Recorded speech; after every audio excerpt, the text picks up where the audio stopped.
Hello, you beautiful seekers and especially students of the Law of One. Welcome to another video of concepts of this beautiful philosophy we call the Law of One.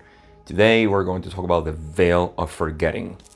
And as usual, I say that these concepts are a lot more profound than I can make it, that I can do any honor to in these videos. So this is going to be a brief description.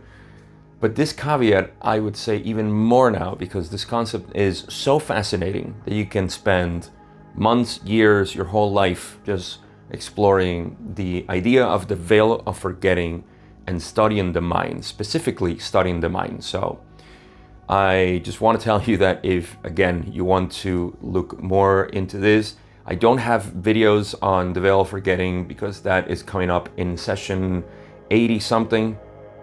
And I'm up to session 58 at the moment of recording of this video. So we're gonna have to wait a little bit more to get into the deep proportions of the veil.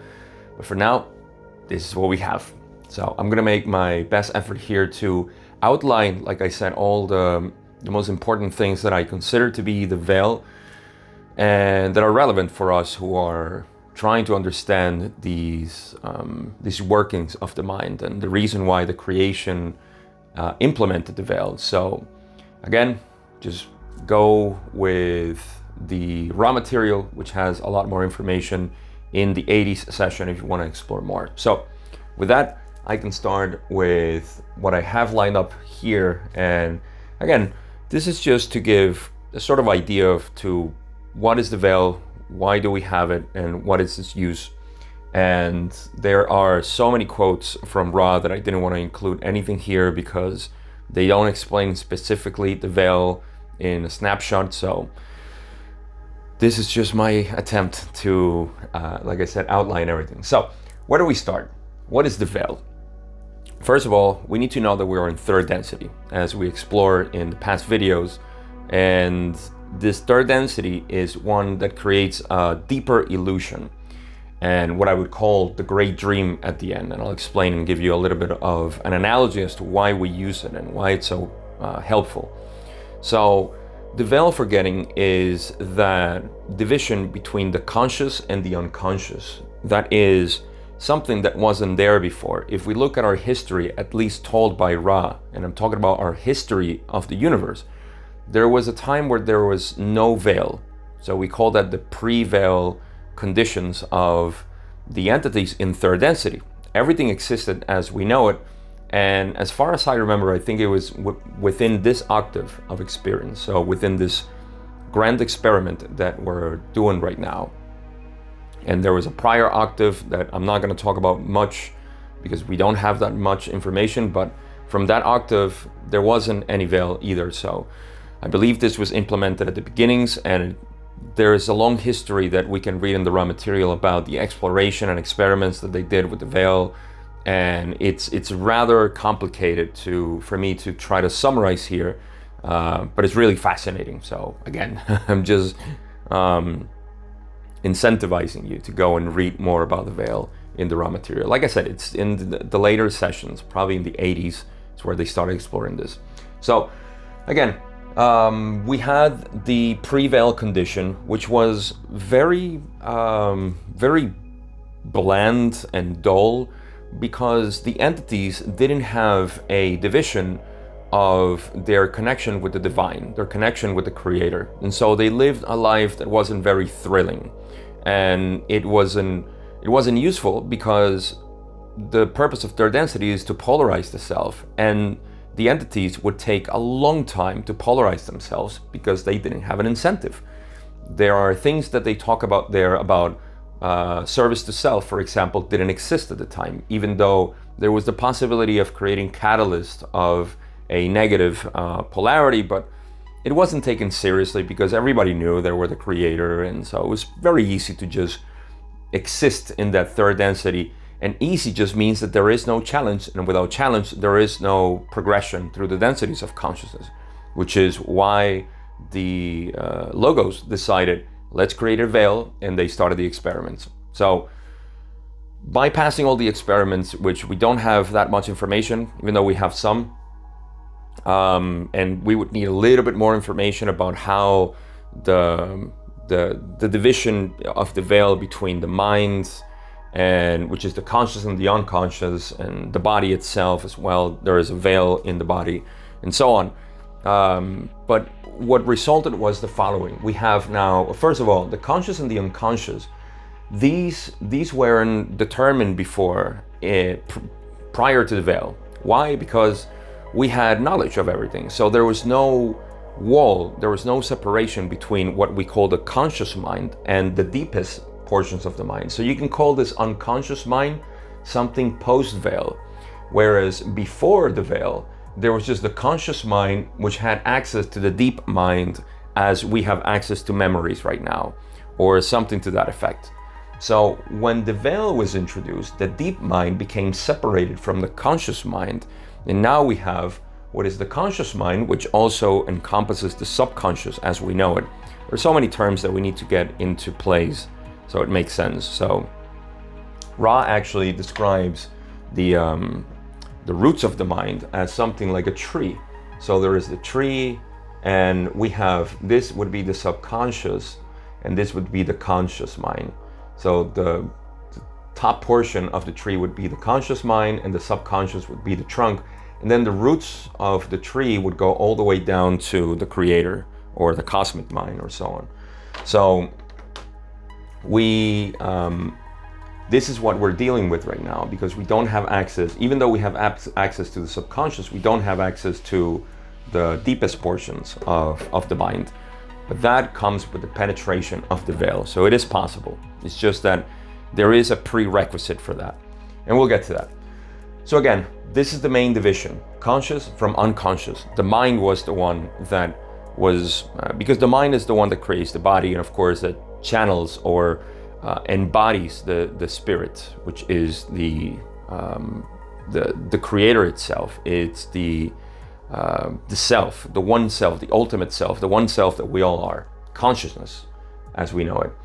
So that resulted in the post-veiling effect, and that created now in third density the need for seeking that which was lost. The only thing we can seek is that which we have lost. If I know that my phone is right there and I'm looking at it, I don't need to seek for it. And that's what was happening pre-veil. Post-veil, I don't know where my phone is, so I need to go seek it. In this case, my phone is the creator, is divinity. And so we're all on this path together because there is nothing else to seek but the creator. And so the need for seeking was intensified to a degree that was very appropriate for the workings in third density. We created what is the illusion of time in space-time of third density. If you remember that from space-time and time-space, which was the previous video, you know that there is an illusion of time, and this illusion of time was also intensified in third density to the point that we think that time is running out. We have even predicted, this is the greatest yields of the veil, is that we have even created theories that the universe will die, that there will be no more what we call heat death, and we will enter a state of non-beingness, which is completely absurd from the standpoint of simple inquiry that we can make on ourselves, and defies completely the law of polarity, that one thing can exist without the other. Death can exist, or non-existent, non-beingness can exist without beingness. That is completely absurd, but this is the grand illusion that we're living in right now. This is the yields, like I said, of the veiling process. And so time intensified in space-time to create this illusion that time is running out, and that, again, what does that intensify? The seeking, the need for seeking, for that which we are always looking for. And of course, not to sidetrack a little bit here, but you can see how humanity has been inventing ways to disguise this seeking. We seek power, we seek money, we seek status, we seek approval from others, we seek all kinds of things. All of those is the disguise of the self. We're looking for the self. And so this is the path, this is why it intensified that way. Post-veiling, again, there was language. Language was devised in a beautiful way by the need, and this is also something that apparently was intensified according to Ra. They don't say that this is true, but that's their opinion based on what they know, is that language was created around our sublogos, our sun, and other sublogoi, which are neighboring of our sun, in a way that this is again the tinkering of the veil, which every logos, if you remember from the logos video, go watch it if you haven't, every logos can create certain rules within the parameters that are given to them for the archetypes. And in this case, one of the manipulations in our sun was language, as well as the opposable thumb. And those two things were for intensifying even more the illusion. For example, language, before the veil, it was easier to communicate from the deep mind without the use of language, but rather with concepts and symbols and things that represent more our knowledge from the deep mind. Whereas now we are, and you can see also in the result of our society, that it is the purpose of language to describe things as opposed to show things, which is the real communication. Telepathy works with concepts. Dreams also, if you analyze in your dreams there is no communication, verbal communication as much, as opposed to the feeling of it. And so that's why, of course, in dreams we're looking at time space where there's no veil, and this communication is a lot more obvious to us. So in space-time, third density with the veil, which is again the grand illusion, the great dream, language developed this way. So we have even, shall we say, difficulty to communicate and to find information for us, the true information that we're seeking. Like I said, dreams were also intensified in that way because pre-veil, dreams were a way to communicate, almost like communing with higher entities of other densities, or with your higher self, or with other entities within time space. And so it was more of a sort of communication, direct communication through dreams. Now we have to decode them. We need to work with them. We need to put our will into it. And so it became a lot more complex. By the way, the word complex, the reason why we have mind, body, spirit complex is because of the veil. So if you ever read in the raw material, there are mistakes sometimes that Ra didn't say complex, but barring those, there is every time they say mind, body, spirit, they're talking about pre-veil, mind, body, spirit complex, which is the majority of the times in the raw material, they are referring to the post-veil. So pre-veil, post-veil, complex is because the veil. So I won't go too deep into that because that gets into archetypes and all of that, but you're beginning to see why there is a complexity to it, because every portion of it, the mind, the body, and the spirit, were divided. Like I said, conscious and unconscious was divided. The bodily functions were also divided. We could manipulate, or just like we can breathe automatically and at the same time consciously, subconsciously and consciously we can breathe. You take control of your breathing. Well, before you can take control of your heartbeats, of your digestive system, and everything else that comprise the body in terms of density. So this is now part of the veil. We don't have access to that. We don't have manipulation of this, and that creates even more conditions for us to believe that we are a body, to believe the illusion of separation. So that was the division between body and mind. And then sexual energy transfer is another thing that, let's just say the sex in general in pre-veil wasn't much of a thrill either, because there wasn't something to seek. There was no mystery in the sexual energy transfer, because everybody was beaming green, if you will. They had access to the heart, and they could see that. So there was no need for mating with somebody specific. There was no biases. Everybody knew that there was the creator, so there was no preference for anything. post-veil, you can see how exciting things are, especially for sexual energy transfer. So the opposable thumb was another thing. This is locally. This is within our logos that was created. We suspect, or if we can go with Ra and there are suspicions, it seems like the opposable thumb is something locally. And I say locally because it was in our sun and neighboring stars who decided to create the opposable thumb and the hominid shape that we have, so we can build more as opposed to communicate more or commune more. So we relied more on tools and created more things.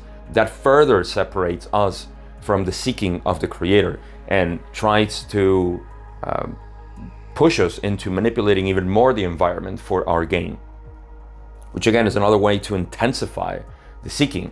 And the results are obvious. Maldek, Mars, and now Earth, which is the mildest of the three.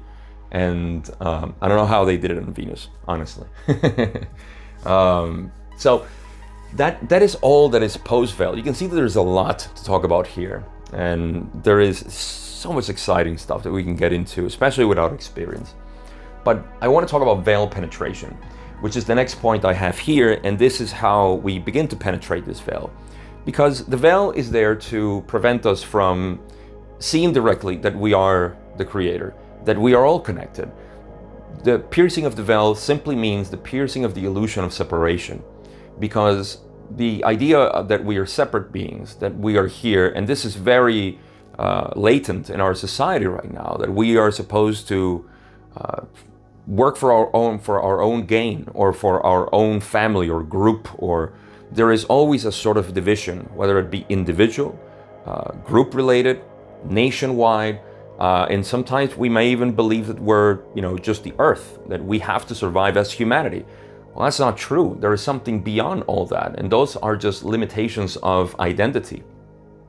However, for us to penetrate the veil, we need to begin polarizing, and I think that is the biggest thing.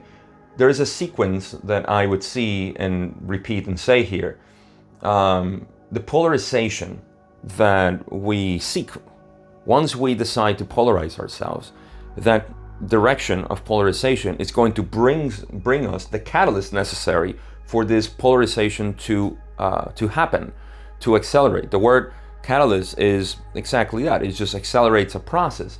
And now working these two together is going to accelerate the possibilities of us to penetrate the veil. Penetrating the veil calls for more catalyst. And again, if you have an idea of catalyst being something that is negative, that we work with it only in suffering, that is only at the beginning stages where we're defying the ego self, the separate self. The separate self is the only one that suffers. Once we transcend that, the catalyst that comes our way, in fact, we manufacture that catalyst, passing those lower energy centers where we have all the blockages and imbalances. Once we pass through that, then we can use the catalyst in ways that is beneficial, not for the self, but for other selves. And this is why you get into higher works within your own incarnation. And so that, and also the seeking and intention. This is, it goes relatively with will and faith, which is part of the whole purpose here. And I'll wrap it up with the great dream there. But seeking is your desire to seek. It's really, which again goes with the will. And if you direct your will towards seeking of simply wanting to know more the creator, to see everything as one. Again, illusion. The illusion that we call here is what we perceive as separation. There is no more illusion. Everything is real. When we talk about illusion, sometimes people say, well, everything is an illusion, so I shouldn't worry about anything. Well, no, everything is so real. That's the thing. Everything is real. Our illusion is our perception that there is a separation between the things that are happening. It's like we're all enclosed in this cell that is living, right? That all its parts are necessary for the cell to survive, to be, to simply exist. And within the cell, we think that we're separate because we have different functions. That is not true. And even the water that is present there, the lipids and everything else has a function, whether that be perceived as matter or as living beings. It doesn't matter. Everything is living within the cell. We are one cell. And so breaking that idea of separation is what penetrates the veil of illusion. I love the Ohm symbol, which creates this beautifully too. And not surprisingly, our Eastern mystics have known him for years. We have the Ohm, which I'll attempt to draw here, and all of these are. This is terrible. So what we have is different portions. This would be the unconscious. This would be the conscious, and this would be the dream state. But then there is the ultimate state, right? We can draw it like that. And then this right here is what we call Maya. This little part right here is what we call Maya, or illusion. I think I'm running out of ink here. So we have these are operating systems, let's say. This is our ultimate state, and it's being blocked by Maya, the illusion. And the illusion is well depicted there as the idea of separation, that we are a separate self, that we exist outside of this reality, and somehow we need to survive. And so that leads me to the great dream, which is the way I like to call it. Now think about it. Why do we need the veil in terms of experience? If we knew, like pre-veil, that everything was fine, that everything was everything is the creator, so we have no incentive to seek anything or to do anything, to do work in polarization, then we wouldn't have something that would be an intense experience. Whereas with the veil, we have a very profound, I would say, deception in our minds that we need to overcome. And this is what creates the great experience, because if you were to play a game and you knew all the rules and you know exactly where, say, the enemies would come out and what is the best strategy to do everything, it wouldn't become exciting, wouldn't become thrilling. In the same way, a game or a dream as well, if you could dream any dream you want, you would create dreams that you could do everything and you would be overpowered and everything else. This is what happened before the veil. Eventually, through your dreaming, you're going to become too used to being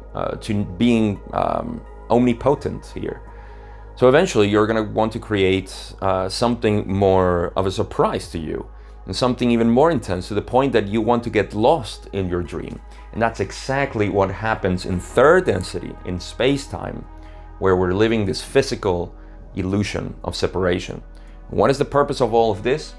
To develop the will and faith. These two words are to me so important, because the will is where you direct your attention and where you want to spend your energy, spend your time. Like we said, time is an illusion, but it's a very good indicator or push, a momentum that is making us feel like we're running out of time. We need to do something. What is that something? Well, our will is always focusing on something. And this is where we direct our will to seeking. Faith is probably one of the most powerful words, because faith only means that you will seek those things that are beyond your understanding. You cannot prove that love exists. You cannot prove that God exists. You cannot prove anything out of this illusion. Scientifically, this is the paradigm that we're getting into, that we cannot prove anything that is metaphysical. Thusly, we must believe that everything is going to die and decay and we're all going to nothingness. This is so powerful, because we need to have faith that this is real, that this is true. And a lot of people will be discouraged by that because they are too much into the empirical evidence.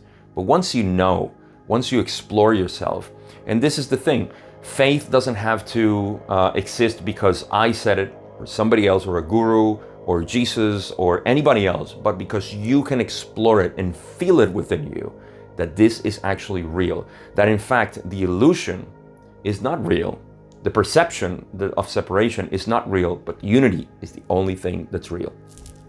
So I can go on for a while talking about the veil, the illusion, reality, and consciousness. But I think this is enough for you to know why the veil is so important in our makeup of this space-time. With that, I come to the end of my rant here and my explanation of the veil. I hope this was helpful. And as usual, leave me any comments if you have any other concept that you're interested in. I'm going to leave you in this video, which I have forgotten. There is a book by Gary Bean from LNL Research called A Concept Guide, which has been phenomenal for me to create these videos and to continue on just exploring the raw material. So if you want to download that book, it's free, of course. All their material is free. You can check it out in the link in the description where you can download it, and definitely a recommendation if you want to keep knowing concepts and things like that. Of the Law of One, I'm using it myself. I encourage you to read it because it's so neatly packed. So with that, I thank you as always for being part of this. Give a like, subscribe, hit the notification bell so you don't miss any of my videos if you're interested in these topics, and I'll see you in the next video.